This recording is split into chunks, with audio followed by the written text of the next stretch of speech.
Dhanik Bharat educational institutions inter IIT JEE NEET admission open. పిఠాపురంలో అంటే ఈ గొడవనంతా సద్దుమంచి కొంత కూటమి నాయకుల మధ్య సఖ్యత కుదర్చడానికే ఈరోజు పిఠాపురం వెళ్ళింటారంటారు. ఈరోజు నాగబాబు గారు పోయారా? ఈరోజు నాగబాబు గారు పర్యటన యాక్చువల్గా ఇప్పుడు మనము టీడీపీ విభేదం నుంచి మాట్లాడుతున్నాం, కానీ మొదట్లో జనసేన విభేదాలు చాలా ఎక్కువ ఉండేది. గవర్నమెంట్ ఫామ్ అయిన తర్వాత మారెడ్డి శ్రీనివాస్ అని నాగబాబు గారి బంధువు, అనపర్తి నియోజకవర్గం, ఆయనను తీసుకొచ్చి ఫస్ట్ ఇన్ఛార్జిగా పెట్టారు. సో ఆయన మీద లోకల్ వాళ్ళంతా కూడా తిరుగుబాటు చేసి ఆయనని తప్పించి 5 మెన్ కమిటీని వేసింది జనసేన. ఈ 5 మెన్ కమిటీలు ఎవరున్నారు? రాష్ట్రం నుంచి మన హరిప్రసాద్ ఉన్నారు, ఇప్పుడు ఎమ్మెల్సీ ప్రసాద్, కాకినాడ ఎంపీ ఉదయ్ ఉన్నారు, ఆ తర్వాత ఓదూరి కిషోర్ అని ఒక ఆయన ఉన్నారు, దొరబాబు ఉన్నారు, తర్వాత ఇంకొక ఆయన తుమ్మల బాబు అని ఒక ఆయన ఉన్నారు అన్నమాట. ఈ 5 మంది కమిటీ వేసుకొని వాళ్ళని అడ్జస్ట్ చేసుకొని పని చేయించుకుంటున్నారు. వాళ్ళ మధ్యలో కూడా విపరీతమైన వర్గ గొడవలు ఉండే చేసుకుంటూ వచ్చారు అన్నమాట. ఇప్పుడు ఆయన తుమ్మల బాబు అనేట ఆయనే డీసీఎంఎస్ చైర్మన్, జిల్లా పార్టీ అధ్యక్షులు అనమాట. వీళ్ళందరూ పని చేసుకుంటూ వస్తున్నారు. ఒక రకంగా పవన్ కళ్యాణ్ వాళ్ళందరినీ కంట్రోల్లో పెట్టి పని చేయించగలిగినారు. కానీ టీడీపీ దగ్గర అది ఫెయిల్ అవుతాం. మరి పవన్ కళ్యాణ్ అందరినీ కంట్రోల్లో పెట్టి పని చేపిస్తే వర్మని టీడీపీ కంట్రోల్ చేయలేకపోతుంది ఎందుకు? అంతే, చేయాల్సిన సమయం ప్రతిసారి చెప్పిన ఇలాగే జరుగుతూనే ఉంది కదా. అంటే పిఠాపురంలో వర్మ కావచ్చు, ఇక్కడ మనకు కృష్ణా జిల్లా మన కొలికపూడి శ్రీనివాస్ గారు ఉన్నారు కదా. శ్రీనివాస్ సమస్య వేరు. శ్రీనివాస్ పార్టీతో ఫ్రస్ట్రేట్ అయిపోయాడు. ఆయన is not a politician, first time రాజకీయాల్లో వచ్చాడు. ఆయనకు రాజకీయ సిస్టమ్ ఎలా ఉంటుందో తెలియదు. ఒక కామన్ మ్యాన్ లాగా స్పందిస్తూ ఉన్నాడు. వర్మ లాంటి కాదు. వర్మ రాజకీయాల్లో ఉన్నాడు, 3 సార్లు పోటీ చేశాడు, ఒకసారి గెలిచాడు కదా.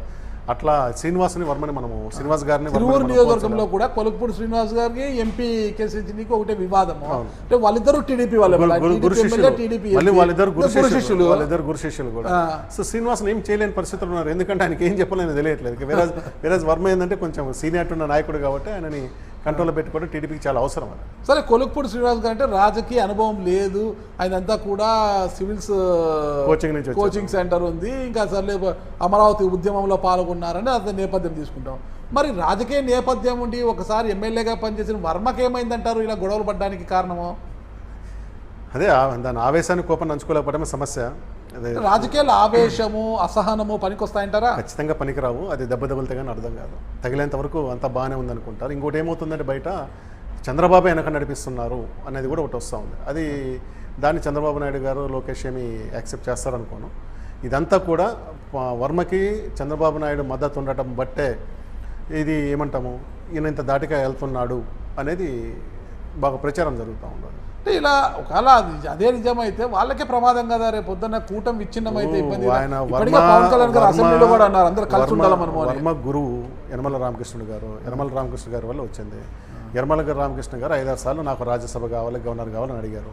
కానీ రచ్చ చేయలే. ఇక్కడ ఆయన సీనియారిటీ కొద్దీ ఆయన ఏదో ఒక రకంగా మాట్లాడుకొని పోతున్నాడు. 1-2 సార్లు ఇక్కడ ఆవేశంలో మాట్లాడినా సర్దుబాటు చేసుకుంటూ పోతున్నాడు. ఆ గురువుని చూసైనా వర్మ గారు నేర్చుకోవాలి, లేకుంటే నష్టపోతారు. చూద్దాం మరి ఆ గురువుని చూసో లేదంటే అధ్యక్షుడు తీసుకున్న పాఠాల వినో వర్మలో మార్పు వస్తుందా? వర్మకి టీడీపీ కాపు వర్గంలో మొదటి నుంచి వ్యతిరేకం ఉంది. ముఖ్యంగా జ్యోతుల నవీన్ అప్పుడు ఆయన ఫస్ట్ 2022-23 ఆయన కాకినాడ ఎంపీ క్యాండిడేట్ అనుకుంటూ పనిచేసుకున్నప్పుడే వీళ్ళిద్దరి మధ్యలో చాలా విభేదాలు వచ్చినప్పుడు అప్పుడు ప్రతిపాడు పరుపుల రాజా కొంత సర్దుబాటు, ఆయన కూడా కాపు కాబట్టి కొంత సర్దుబాటు చేస్తుండేవారు. ఇప్పుడు వర్మ పక్కన నిఖార్సుగా గట్టిగా నిలబడగలిగిన కాపు నాయకుడు లేడు. యనమల రామకృష్ణుడు గారు కూడా రాజకీయంగా అంత డామినేట్ చేసే పరిస్థితుల్లో లేరు. కాబట్టి వర్మ గారు అన్నీ ఆలోచించుకుని పరిస్థితికి అనుకూలంగా పోతే మంచిది. చూద్దాం భవిష్యత్తులో వర్మ గారు అంటే అధినాయకుడు చంద్రబాబు గారు చెప్పినట్టుగాను, లేకపోతే గురువు యనమల రామకృష్ణుడు గారు ఆదేశాల ప్రకారం నడుచుకుంటారా, లేదా ఇదే దూరంలో వెళ్తారా, వెళితే ఎలా ఉంటుంది పరిస్థితి అనేది కూడా వేచి చూద్దాం. థ్యాంక్ యూ అండి, నమస్తే అండి.